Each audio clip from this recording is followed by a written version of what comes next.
Hello, नमस्कार।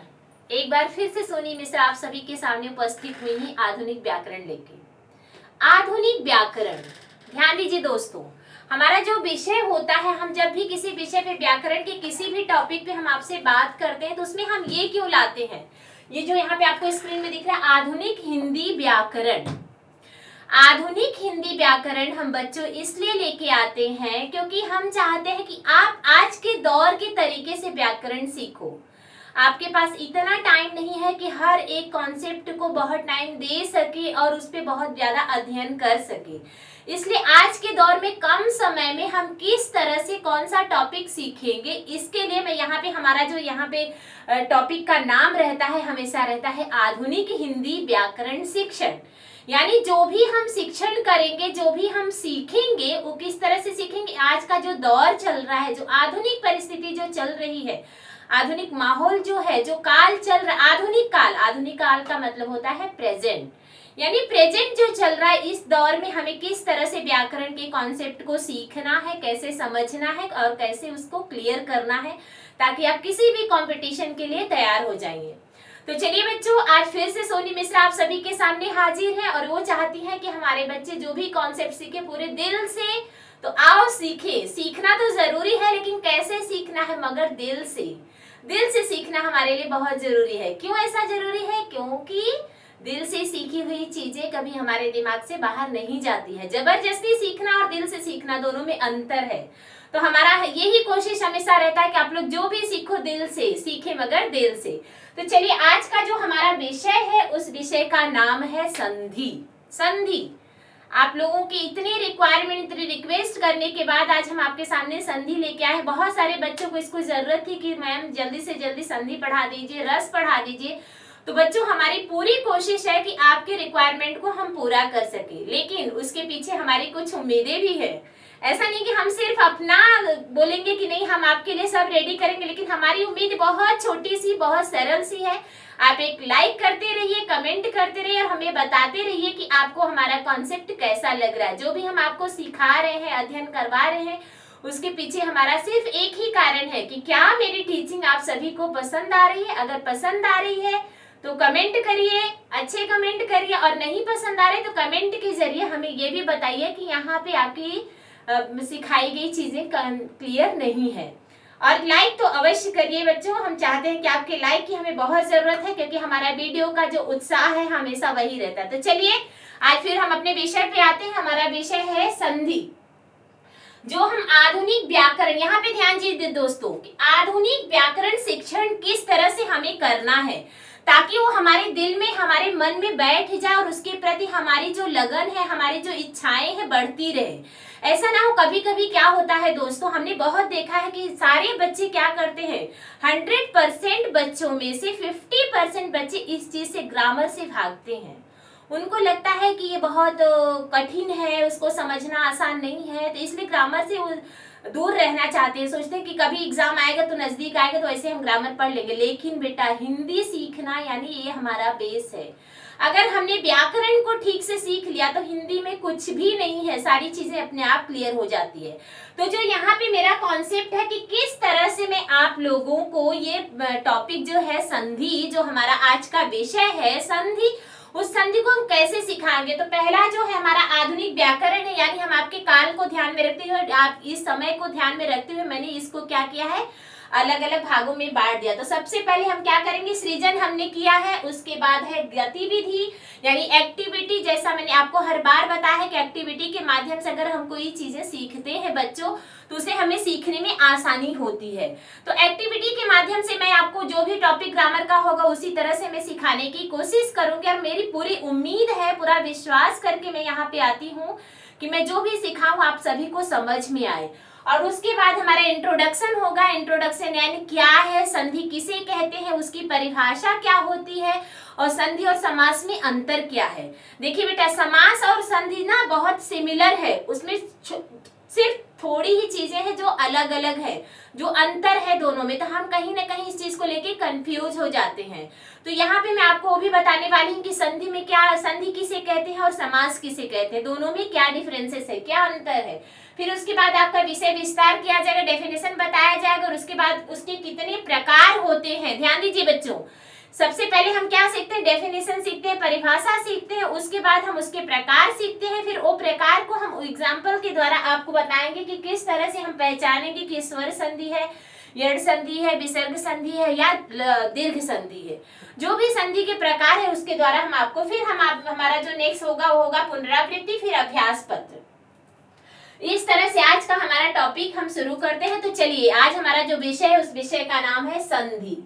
तो संधि क्या है, यहाँ पे देखो छोटी सी एक्टिविटी मैं आपके सामने लेके आई हूँ, जहाँ पे फिर से हमारे सामने दो पात्र हैं, पहले है विजय, दूसरे है संजय। दो पात्र अहम है हमारे इस एक्टिविटी में। तो ध्यान दीजिए बच्चों, हमने यहाँ पे स्क्रीन पे आप सबको दिखाई दे रहा है विजय और संजय। अभी विजय के बारे में मैं कुछ बताऊंगी और संजय के बारे में कुछ बताऊंगी। तो दोनों में क्या विभिन्नता हो रही है आपको थोड़ा सा ध्यान देके समझना होगा। तो चलिए, विजय को विद्या अभ्यास करने की बड़ी इच्छा थी। ध्यान दीजिए, विद्या अभ्यास, विजय को विद्याभ्यास करने की बड़ी इच्छा थी। विजय को विद्याभ्यास करने की बड़ी इच्छा थी। इसके लिए वह सूर्य उदय, यहाँ पे ध्यान दीजिए, सूर्य उदय होने के पूर्व ही जाग जाता था। वह विद्या को महा ऐश्वर्य, देखिए ध्यान दीजिए, यहाँ पे हमने ग्रीन कलर फिर से हम अंडरलाइन कर रहे हैं, वैसे यहाँ पे कलर को अलग कर दिया गया है ताकि आप लोगों को समझ में आए कि किस तरह से संधि को कहाँ पे और किस तरह से उसका सदुपयोग किया जाता है, किस तरह से हम इसको सीखेंगे। महा ऐश्वर्य मानता था, उसका मानना था कि प्रति एक क्षण जीवन के लिए एक महत्वपूर्ण होता है और समय का पालन करने वाला निसंदेह वह सत्यजन बनता है। देखिए बच्चों, क्या आपके पास इतना टाइम है, हमारे पास इतना टाइम, हम आज के दौर का क्या है बेटा, आज के दौर में हम सोचते हैं कोई भी काम हो कम समय में हो जाए। अगर हम कोई भी विषय सीखते हैं तो विषय सीखने में हमें बहुत बड़ा वीडियो नहीं देखना पड़े, छोटा सा वीडियो देखने के बाद हमें सारी चीजें जल्दी से समझ में आ जाए। तो उसी को ध्यान में रखते हुए मैंने ये एक्टिविटी आप लोगों के लिए प्लान किया। तो यहाँ पे ध्यान दो बच्चों, यहाँ पे हमने विद्याभ्यास, विजय का जो मैंने बताया, विजय जी के बारे में जो मैंने आपको यहाँ पे बताया है उसमें ये बताया गया कि विजय किस तरह से क्या चाहते हैं, उनके बारे में हमने बता दिया। अब हम संजय के बारे में पढ़ेंगे कि संजय जी क्या कहते हैं। संजय को विद्याभ्यास करने की बड़ी इच्छा थी, इसके लिए वह सूर्योदय होने के पूर्व ही जाग जाता था। वह विद्या को महा ऐश्वर्य मानता था, उसका मानना था कि प्रत्येक क्षण जीवन के लिए महत्वपूर्ण होता है और समय का पालन करने वाला निसंदेह वह सज्जन होता है। अब इन दोनों में अंतर क्या है, संजय ने भी वही बात बोली और विजय ने भी वही बात बोली। अंतर कहाँ से आया, ध्यान दीजिए बच्चों, ध्यान दीजिए दोस्तों, क्या कहना चाहते हैं हम। विजय और संजय दोनों ने एक ही बात कही कि सुबह उठना, विद्याभ्यास करना, निसंदेह जो भी बातें, लेकिन अब यहाँ पे समय की पाबंदी को देखिए, विजय ने क्या किया, समय को ऐसे ज्यादा समय नहीं लिया। यहाँ पे हमने विद्या अभ्यास, विद्या प्लस अभ्यास, और इन्होंने दोनों को मिला के क्या बना दिया, विद्याभ्यास। ध्यान दीजिए बच्चों, संजय और विजय के कॉन्सेप्ट में क्या अंतर है। फिर यहाँ पे सूर्य प्लस उदय, सूर्य प्लस उदय। अब यहाँ पे एक शब्द आ गया हमारे पास, सूर्योदय।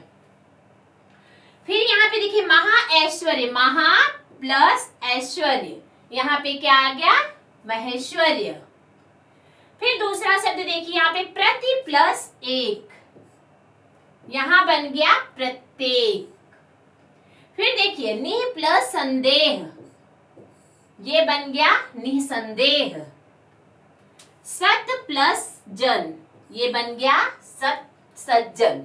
देखिए आप लोग, यहाँ पे इन्होंने दो शब्दों का प्रयोग किया, लेकिन यहाँ पे विजय ने चालाकी के साथ क्या कर दिया, एक ही शब्द बना दिया। तो आज का जो हमारा विषय है बेटा, संधि इसी को कहते हैं, यानी जब दो वर्णों के मेल से जो विकार उत्पन्न होता है, विकार। यहाँ पे ध्यान दीजिए बच्चों, जब दो वर्णों पे संधि में हमें क्या बताया जाए, दो वर्णों का मेल हो रहा है। वर्ण, वर्ण का मतलब होता है लेटर, लेटर का मतलब होता है अक्षर, अक्षर जो होता है क ख ग घ अंग अ आ ई, ये स्वर और व्यंजन के जो लेटर आपको सिखाए जाते हैं हिंदी में, वही कहलाता है वर्ण। अब यहाँ पे इन्होंने क्या किया, दो शब्दों का प्रयोग किया, लेकिन संजय ने क्या किया, संजय ने इस दोनों शब्दों को आपस में मिला दिया और उसमें एक विकार उत्पन्न होता है। देखिए ध्यान दीजिए, अब वहां पे क्या हुआ, किस तरह से विकार उत्पन्न हुआ, अभी हम लोग ध्यान से देखेंगे आगे कहाँ पे विकार उत्पन्न हुआ और कैसे। हाँ, तो देखिए यहाँ पे किस तरह से विजय और संजय ने क्या किया, कैसे संजय ने बहुत ही चतुराई के साथ उन दो शब्दों को मिला के एक शब्द बन गया। इसमें क्या हो गया बेटा, इसका हमारे रियल लाइफ में क्या उपयोग है कि समय की बचत हुई। उन्होंने क्या किया, समय की बचत की, यानी दैनिक जीवन में आज हमारा कैसा दौर चल रहा है कि हम यही चाहते हैं कि कम समय में अधिक से अधिक कॉन्सेप्ट को क्लियर किया जाए और इसका हमारे जीवन में उपयोग भी है। संधि का ऐसा नहीं बेटा कि व्याकरण हम लोग जो सीखते हैं उसका अपने जीवन में कुछ उपयोग नहीं है, बहुत उपयोग है, हर जगह इसका उपयोग है। तो चलिए ध्यान दीजिए, यहाँ पे हम देखते हैं किस तरह से यहाँ पे विद्या प्लस अभ्यास, ये बन गया विद्याभ्यास। विद्याभ्यास, संजय ने बहुत ही चतुराई के साथ दो शब्दों को मिला के एक शब्द बना दिया विद्याभ्यास। उसी तरह पे यहाँ पे देखिए सूर्य, सूर्य, सूर्य प्लस उदय, ये बन गया सूर्योदय। महा प्लस ऐश्वर्य, महेश्वर्य। प्रति प्लस एक, प्रत्येक। निह प्लस संदेह, निसंदेह। सत प्लस जन, सज्जन। तो दो शब्दों के मेल से विकार उत्पन्न हो उसे हम क्या कहते हैं, संधि कहते हैं। यानी जो दो शब्दों के मेल से एक विकार उत्पन्न होता है, विकार जैसे क्या, यहाँ पे ध्यान दो बच्चों, विकार का मतलब यहाँ पे क्या, विद्या। विद्या जब हम बोलते हैं तो कौन सा लेटर यहाँ पे आ रहा है, आ। देखिए ध्यान दीजिए, यहाँ पे कौन सा लेटर आ गया, आ प्लस आ प्लस अ, ये मिलके बन गया, ये देखिए ये मात्रा बन गई। कौन सी मात्रा है ये, आ। यानी दो शब्दों को हमने कैसे जोड़ दिया, जब दोनों शब्दों को हम जोड़ने की कोशिश करके एक शब्द बनाने जा रहे हैं तो उसमें हमने क्या देखा, उसमें हमने देखा एक विकार उत्पन्न हो रहा है। कौन सा विकार है, वो है आ की मात्रा, यानी आ जो है, आ जो वर्ण है ये बन गया आपका विकार। तो इस तरह से सभी में हम देख लेते हैं, आगे बढ़ते हैं। अभी देखें यहाँ पे अब संधि के जो प्रकार है, आप लोग समझ गए कि किस तरह से संधि, यानी दो शब्दों के मेल से संधि की परिभाषा क्या हुई, डेफिनेशन क्या हुआ कि दो शब्दों के मेल से जब एक नया शब्द बनता है और उसमें जो विकार उत्पन्न होता है उसे हम कहते हैं संधि।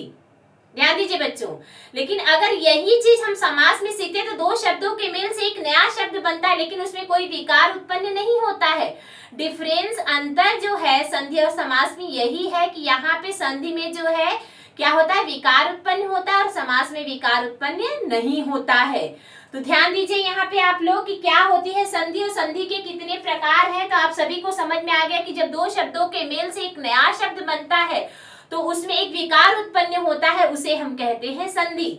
लेकिन समास क्या होता है, जब दो शब्दों के मेल से एक नया शब्द बनता है लेकिन उसमें विभक्ति या विकार का लोप होता है, उसे हम क्या कहते हैं, समास कहते हैं। तो यहाँ पे ध्यान दीजिए बच्चों, आज आप लोगों को हम बताएंगे कि समास की ये जो संधि है, संधि कितने प्रकार की होती है और हर एक संधि के बारे में हम उदाहरण देके आपको समझाएंगे। तो सबसे पहली जो संधि है हमारे यहाँ पे देखिए, संधि के प्रकार बताया गया है। पहला दिया गया विद्या प्लस अभ्यास, विद्याभ्यास, सूर्य प्लस उदय। ये एग्जाम्पल दिया गया कि किस तरह से यहाँ पे आ प्लस अ मिलके बन गए आ, फिर यहाँ पे अ प्लस उ मिलके बन गए ओ। ध्यान दीजिए बच्चों, सबसे इंपॉर्टेंट क्या है यहाँ पे क्या जोड़ा गया है, आ और अ, यानी विद्या प्लस अ, ये मिलके क्या बन गया, अ बन गया, आ यानी आ की मात्रा। ध्यान दीजिए, ये है आपका विद्याभ्यास। यहाँ पे क्या है विकार, देखिए आ प्लस अ। उसी तरह से यहाँ पे सूर्य, सूर्य अ, सूर्य कौन सा साउंड आ रहा है, कौन सा वर्ण आ रहा है लास्ट में, देखिए सूर्य अ। तो अ प्लस उ, अ और उ को मैंने जब जोड़ दिया, यहाँ पे मैंने किसको जोड़ दिया, अ प्लस उ। जब अ और उ जुड़ जाएंगे तो ये बन जाएगा ओ, ओ बन गया। ठीक उसी प्रकार से यहाँ पे महा प्लस ए नहीं ए और ए, देखिए आ प्लस ए मिलके क्या बन गया, ए। आ प्लस ए मिलके यहाँ पे बन गया ए, आ। ध्यान दीजिए, आ प्लस ए मिलके क्या बन गया, ये ए, महेश्वर्य। ध्यान दीजिए, फिर प्रति प्लस ए, प्रति, प्रति, देखिए कौन सा ई आ रहा है, छोटी ई प्लस ओ, ये मिलके क्या बन गया, सॉरी ई प्लस ए, ई प्लस ए, ये मिलके आपका बन गया ए। इस तरह से ये जो विकार उत्पन्न हो रहा है, जो हमारे सामने विकार देख रहे हैं कि दो शब्दों के मेल से या दो वर्णों के मेल से जब एक नया विकार उत्पन्न होता है, एक नया शब्द बनता है, एक नया वर्ण बनता है, उसे कहते हैं संधि। तो अब हम ध्यान देंगे बेटा ये संधि होती कितने प्रकार की है। तो सबसे पहली जो संधि है हमारी वह है स्वर संधि। स्वर, हिंदी में कितने स्वर माने जाते हैं, हिंदी में 11 स्वर, 11 स्वर होते हैं। तो यहाँ पे स्वर संधि देखिए, दो स्वरों, स्वर संधि जो होती है उसमें क्या होता है, स्वर संधि में यानी दो स्वरों के बीच विकार उत्पन्न होता है। कैसे, यहाँ पे एग्जांपल देख लीजिए, ये दोनों स्वर है, यहाँ पे ध्यान दीजिए बच्चों, ये कौन सी संधि है, स्वर संधि। क्यों, आ जो लेटर है, आ जो अक्षर है, कौन सा, आ स्वर का अक्षर है, और अ भी, तो आ और अ को हमने जब जोड़ दिया तो क्या बन गया, आ, यानी एक विकार उत्पन्न हुआ। तो ध्यान दीजिए स्वर संधि में दो स्वर आपस में जुड़ के एक विकार उत्पन्न करते हैं, उसे हम कहते हैं स्वर संधि। फिर व्यंजन संधि, व्यंजन संधि में 3 पॉइंट दिए गए हैं आपको। पहला जो है व्यंजन के साथ व्यंजन, यानी व्यंजन के साथ व्यंजन को हम जोड़ देंगे, जैसे ख प्लस क या ख प्लस ग, कोई भी शब्द हो उसमें हम क्या करेंगे, व्यंजन के साथ व्यंजन को जोड़ेंगे। और व्यंजन के साथ स्वर, व्यंजन के साथ स्वर को भी जोड़ते हैं। फिर उसमें हर व्यंजन, व्यंजन का जो लेटर होता है बिना स्वर के होता है क्या बच्चों, बताइए, नहीं होता है, बिना साउंड के होता है क मैंने बोला तो क प्लस अ, ख प्लस अ, हर जगह हमने क्या देखा कि स्वर और व्यंजन आपस में जुड़े होकर नए व्यंजन के शब्द बनाते हैं या अक्षर बनाते हैं। फिर स्वर के साथ व्यंजन, यानी व्यंजन के साथ स्वर को जोड़ा जा सकता है, व्यंजन के साथ व्यंजन को जोड़ा जा सकता है, व्यंजन के साथ स्वर के साथ व्यंजन को जोड़ा जा सकता है। फिर यहाँ पे विसर्ग संधि, अंग अह, अंग अह, ध्यान दीजिए, अंग अह, अंग अह, अनुस्वार, देखिए आप लोग ध्यान से देखिए, अंग अह, अंग के बाद क्या यहाँ पे आ गया, अह आ गया। तो इस तरह से हमने देखा कि स्वर संधि और व्यंजन संधि को किस तरह से हम अलग अलग शब्दों से जोड़ सकते हैं।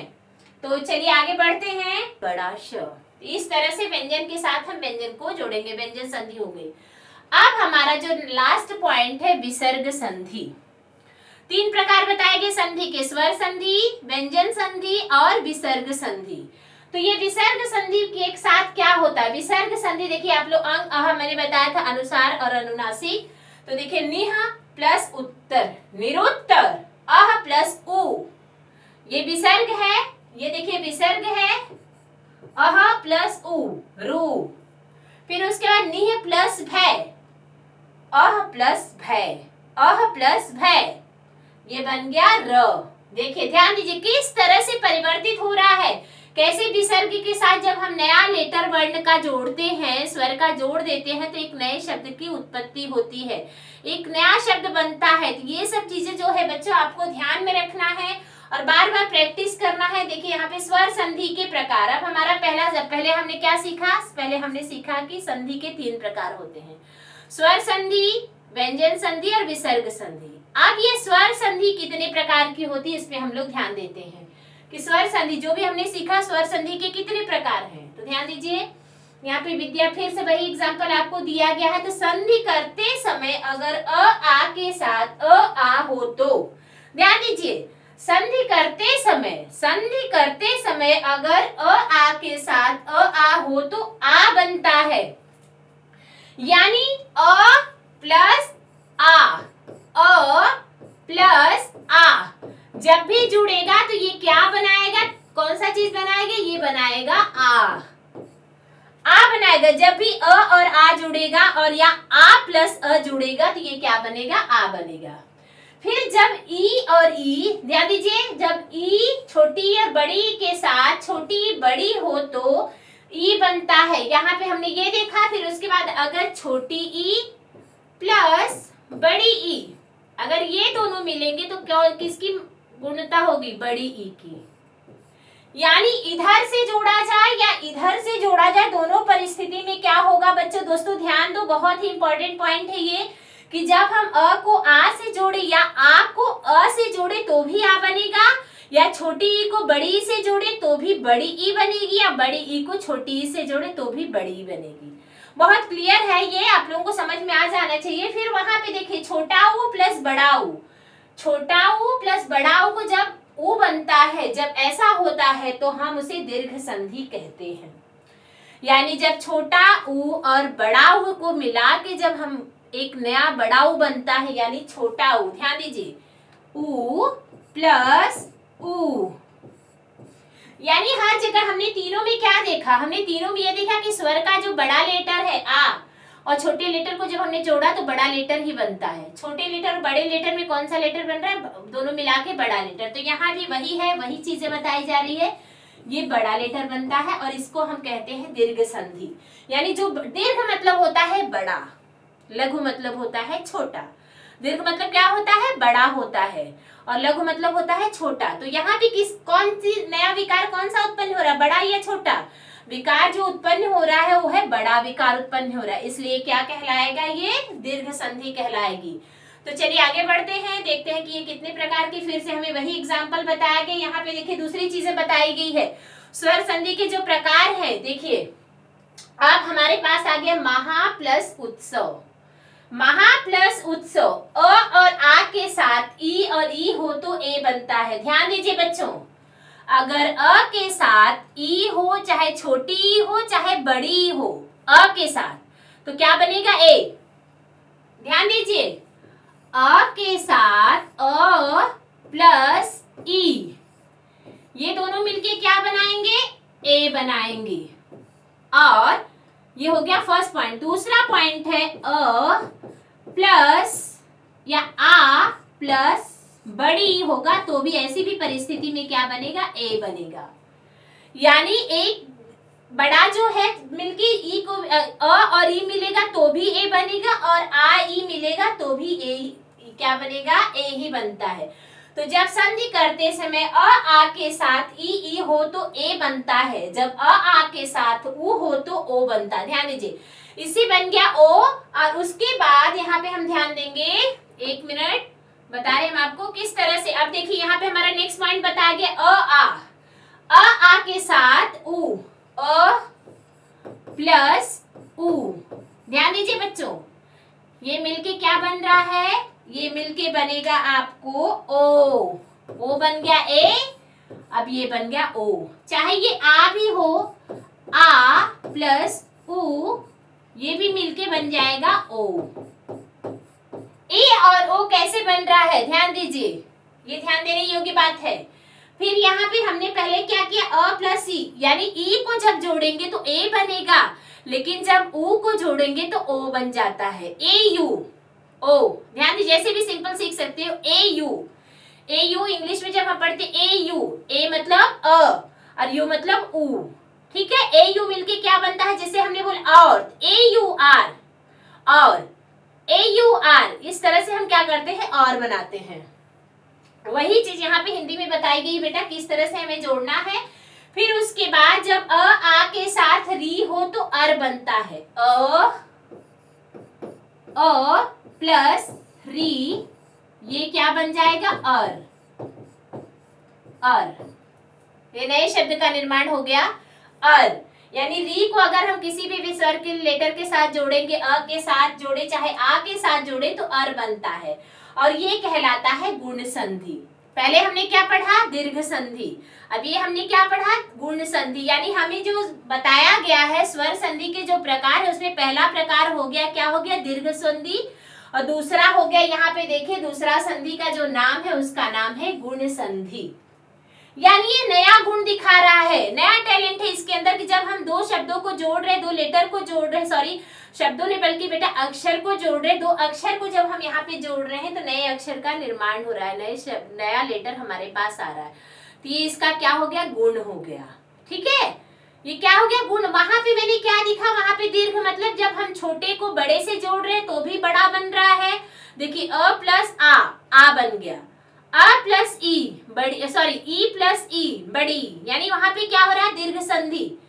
किस तरह से दीर्घ संधि, बड़े लेटर का निर्माण हो रहा है, बड़ा लेटर हमारे सामने आ रहा है। तो यहाँ पे क्या है, यहाँ पे एक नया गुण दिखा रहा है ये कि जब हम अ में ई को जोड़ देंगे तो ए बन जाएगा, और अ में अगर ऊ को जोड़ देंगे तो क्या बन जाएगा, ओ बन जाएगा। और अगर अ में हमने क्या जोड़ दिया, अ या आ में अगर हमने री को जोड़ दिया तो ये बन गया री, अर। अर देखिए, री र और अर। इस तरह से आप लोगों को ये यहाँ पे बताया गया गुण संधि। चलिए आगे बढ़ते हैं। अब हमारे पास आ गया वृद्धि संधि। हमारा जो पॉइंट है यानी संधि का जो प्रकार है, पहला प्रकार आपका हो गया दीर्घ संधि, दीर्घ मतलब बड़ा। दूसरा हो गया गुण संधि, और तीसरा जो हमारे पास आया है उसका नाम है वृद्धि। वृद्धि मतलब क्या होता है बच्चों, वृद्धि का मतलब होता है विकास करना, वृद्धि करना, विकास करना। देखिए किस तरह से विकास कर रहा है, पहला क्या कर रहा है, बड़ा निर्माण कर रहा है, बड़े स्वर का निर्माण कर रहा है। दूसरा क्या कर रहा है, दूसरा हमें नया टैलेंट दिखा रहा है, किस तरह से स्वर को जोड़ के एक नए स्वर का निर्माण हो रहा है। फिर यहाँ पे वृद्धि, किस तरह से ये विकास कर रहा है, कैसे इसकी वृद्धि हो रही है, यहाँ पे हम सीखेंगे। तो चलिए बच्चों ध्यान दीजिए, महा प्लस ऐश्वर्य, देखिए दिन ब दिन इसका गुण बढ़ता जा रहा है, महा प्लस ऐश्वर्य। यहाँ पे देखो आ प्लस ए, पहले हमने क्या किया, पहले हमने दीर्घ संधि निकाला जहां पे हमने अ और ई को जोड़ दिया, अ और आ को जोड़ दिया, ई और ई को जोड़ दिया, उ और ऊ को जोड़ दिया।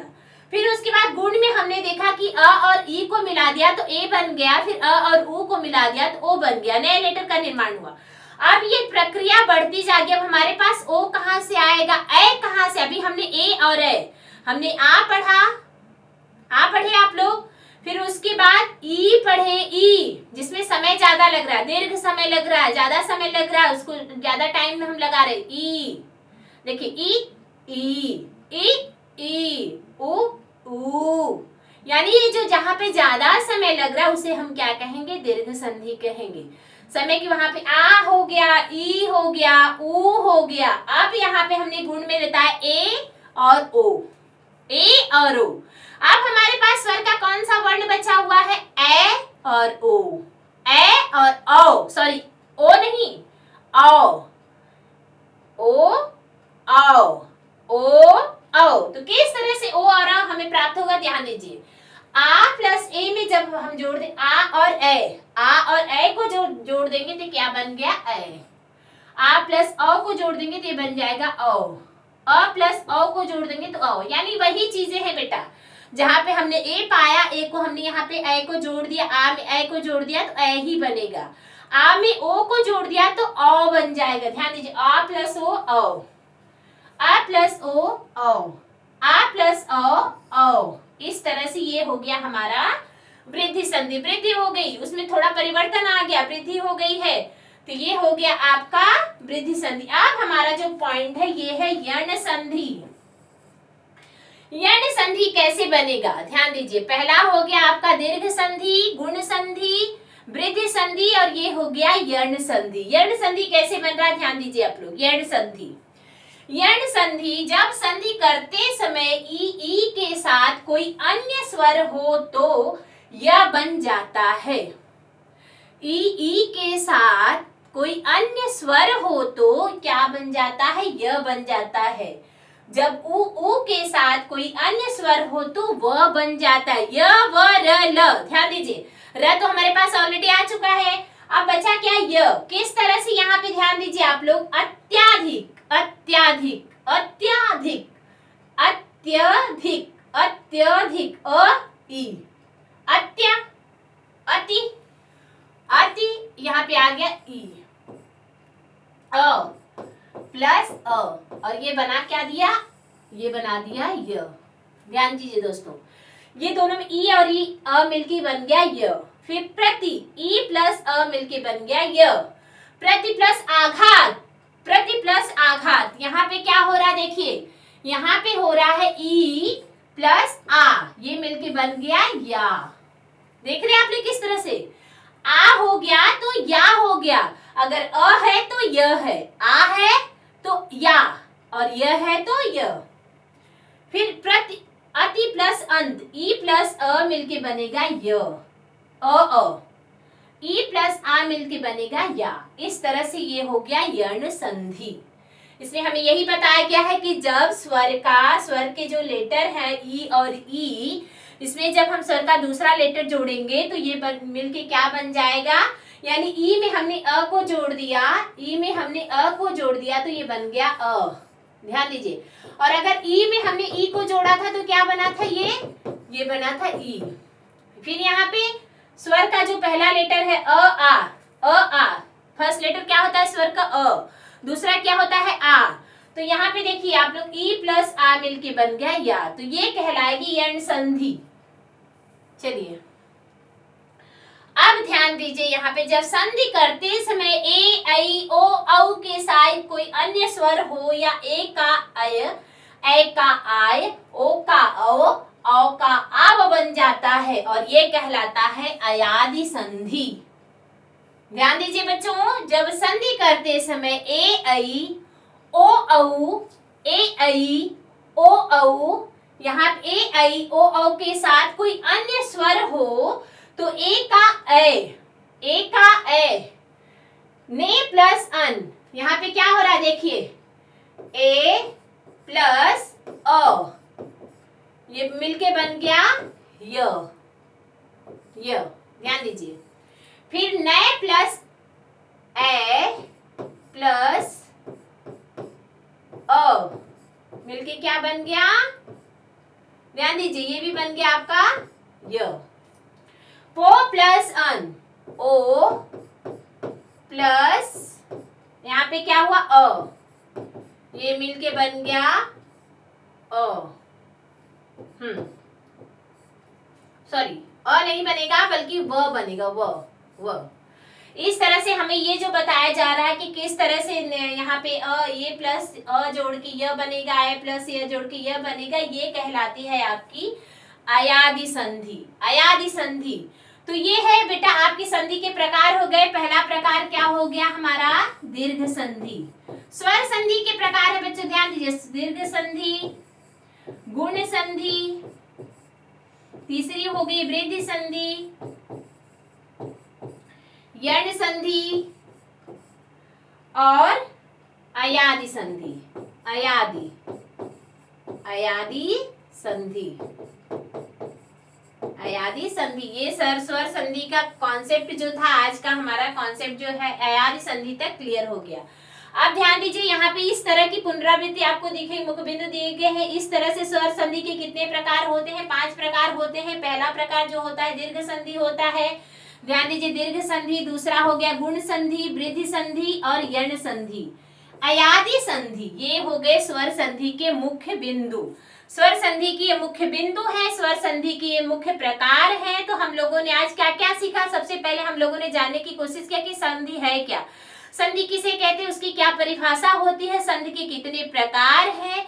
और पहला जो प्रकार होता है स्वर संधि, व्यंजन संधि और हमने क्या सीखा बेटा, विसर्ग संधि। संधि 3 ही प्रकार की होती है, लेकिन जो स्वर संधि है, ये स्वर संधि के पास 5 बच्चे हैं। 5 बच्चे हैं स्वर संधि के पास।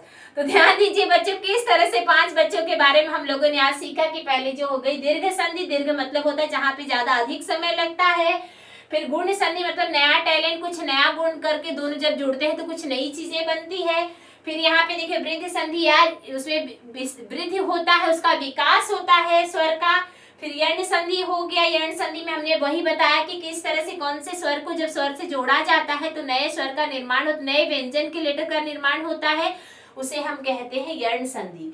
फिर अयादि संधि में भी आप लोगों को वही बताया गया जो अभी इससे पहले हम लोगों ने अभ्यास किया। तो मुझे पूरा विश्वास है कि आप लोगों को संधि का कॉन्सेप्ट आज क्लियर हो गया है। और इसके आगे जो व्यंजन संधि है, व्यंजन संधि के कितने प्रकार हैं, फिर विसर्ग संधि के कितने प्रकार हैं, फिर नेक्स्ट वीडियो में जरूर से जरूर बनाएंगे बेटा। आपके लाइक और आपके कमेंट की बच्चों हमें बहुत आवश्यकता है।